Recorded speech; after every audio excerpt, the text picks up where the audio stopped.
부쿠가 호기심에 가득 찬 표정으로 친구를 바라보았다. 당신이 의도를 잘 모르겠군요.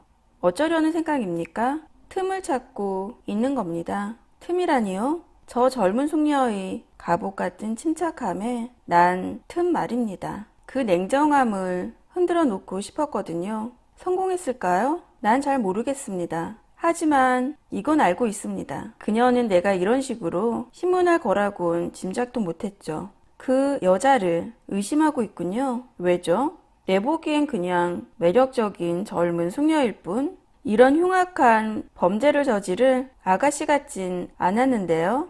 부크가 말했다. 동감입니다. 냉정한 여자예요. 감정이라고는 없어요. 남자를 칼로 찌르기보다는 법원에 소송 걸 여자예요. 콘스탄틴이 말했다. 푸아로가 한숨을 쉬었다. 두 분 모두 이 사건이 즉흥적이고 우발적으로 저질러진 사건이란 선입견을 버리셔야 합니다. 내가 더베넴 양을 의심하는 이유에는 두 가지가 있습니다. 첫 번째는 내가 우연히 엿들은 이야기 때문입니다. 푸아로는 알레포에서 우연히 엿들은 이상한 대화를 두 사람에게 자세히 설명해 주었다. 그거 참 이상하군요. 이야기가 끝나자 부크가 말했다. 확실히 이상한 이야기입니다. 당신 생각대로라면 저 여자와 뻣뻣한 대령 두 사람이 함께 관련되어 있겠군요. 푸아로가 고개를 끄덕였다. 그런데 그 점이 증명되지 않는군요. 두 사람이 함께 관련되어 있다면 서로 상대방의 알리바이를 증명해 줘야지요. 그래야 하지 않겠습니까?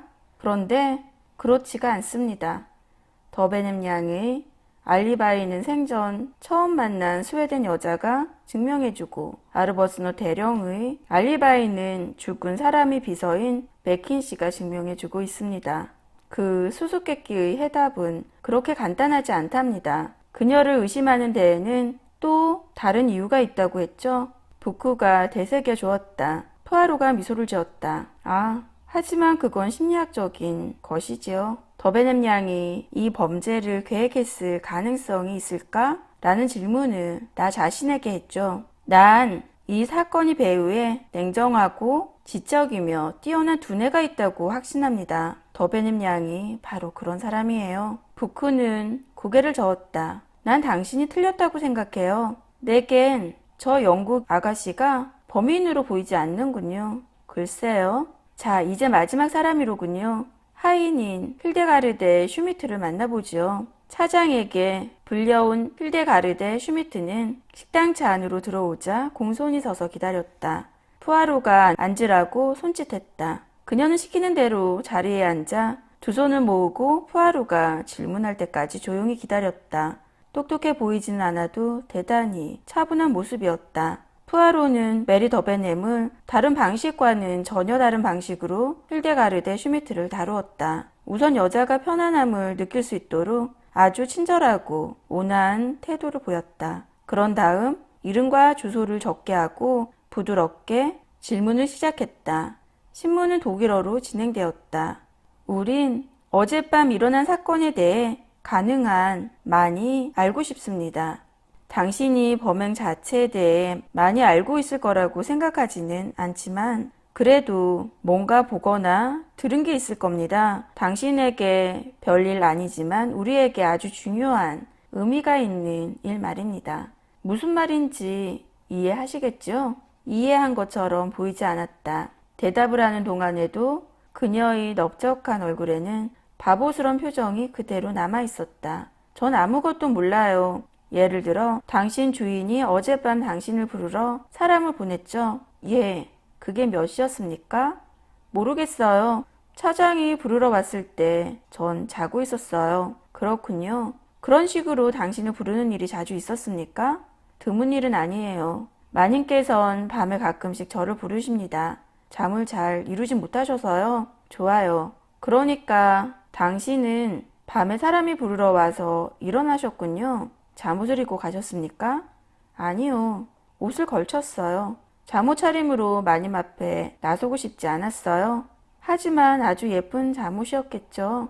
주홍색 잠옷이 맞습니까? 그녀가 푸아로를 빤히 쳐다보았다. 짙은 파란색 플란넬 잠옷인데요. 그렇군요. 계속하세요. 사소한 농담이었을 뿐이니까. 그래서 당신은 마님께 가셨군요. 그런데 거기서 뭘 하셨습니까? 마사지를 해드렸어요. 그런 다음에는 책을 읽어드렸죠. 제가 책을 잘 읽어드리지 못하지만 마님께선 그게 더 낫다고 말씀하시곤 해요.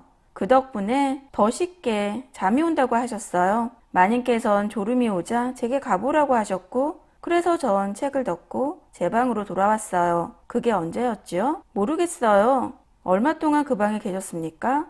30분쯤 될 거예요. 좋아요. 계속하시죠. 먼저 전 제 방에 있던 남은 담요를 마님께 갖다 드렸어요. 난방이 되는데도 방이 아주 추웠거든요. 담요로 덮어드리고 나자 마님께선 제게 잘 자라고 말씀하셨어요. 전 마님께 생수를 따라 드리고 나서 불을 끄고 방을 나왔어요. 그런 다음에는요? 더 이상은 없어요. 제 방으로 돌아와서 잤어요.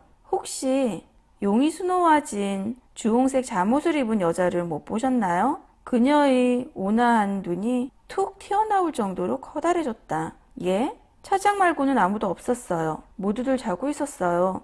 하지만 차장은 보셨겠죠? 예. 차장은 무엇 하고 있었습니까? 어떤 객실에서 나왔어요.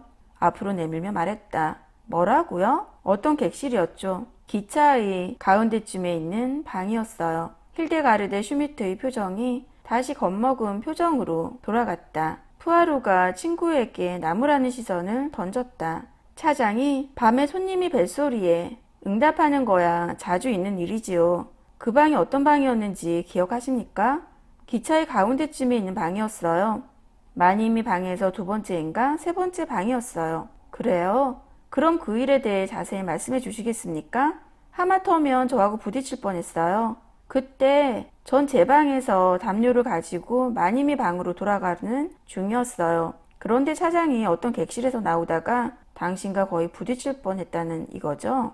차장은 어느 쪽으로 가고 있었습니까? 저쪽으로요. 사과를 하고는 식당차 쪽으로 갔어요. 그때 벨이 울리기 시작했지만 모른 채 하고 가더군요. 그녀는 잠시 말을 멈췄다. 그런데 이해가 안 돼요. 왜 그랬는지. 푸아로가 안심시키려는 듯이 말했다. 시간이 없어서 그랬겠죠. 흔히 있는 일이에요. 불행하게도 차장이 바쁜 날이었던 모양입니다. 당신을 깨우느라 벨소리에 대답하느랴 말입니다. 절 깨운 차장과는 다른 사람이었던걸요. 다른 사람이었다고요? 전에 보신 적이 있는 사람입니까? 아니요. 아, 그 사람을 다시 보면 알아보실 수 있겠습니까? 알아볼 수 있을 거예요. 푸아로가 부쿠의 귀에 대고 뭐라고 속삭였다. 부쿠가 일어서더니 문가에 가서 지시를 내렸다. 푸아로는 편하고 친근한 태도로 질문을 계속했다. 미국에 가보신 적이 있습니까? 슈미트 부인, 한 번도 없어요.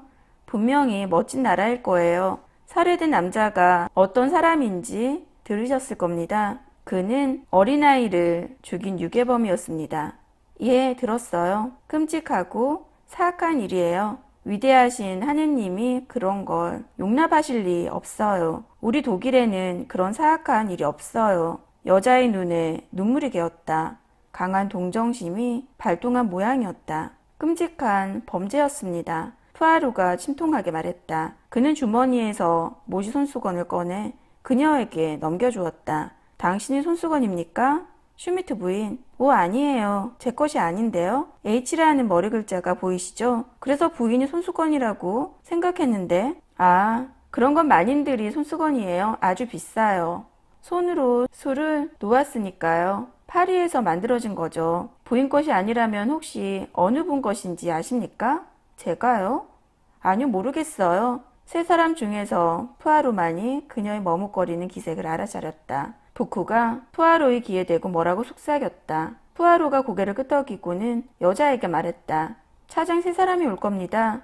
어젯밤 담요를 가지고 마님이 방으로 가다가 만났던 사람이 그중 누구인지 알려주세요. 세 사람이 들어왔다. 페르 미셸, 아테네, 파리 열차의 체격 좋고 금발인 차장, 그리고 부쿠레슈티 열차의 건장한 차장이었다. 힐데가르데 슈미트는 그들을 보자마자 고개를 저었다. 아니에요. 어젯밤 제가 보았던 사람은 없어요. 하지만 기차의 차장이라고는 세 사람밖에 없습니다. 부인이 잘못 보신 거겠죠? 그렇지 않아요. 이 사람들은 키가 크고 체격이 좋아요. 하지만 내가 보았던 사람은 키가 작고 머리가 검은 사람이었어요. 콧수염도 길렀고요. 여자처럼 가늘고 약한 목소리로 죄송합니다 라고 말했어요. 전 그 사람을 똑똑히 기억하고 있어요.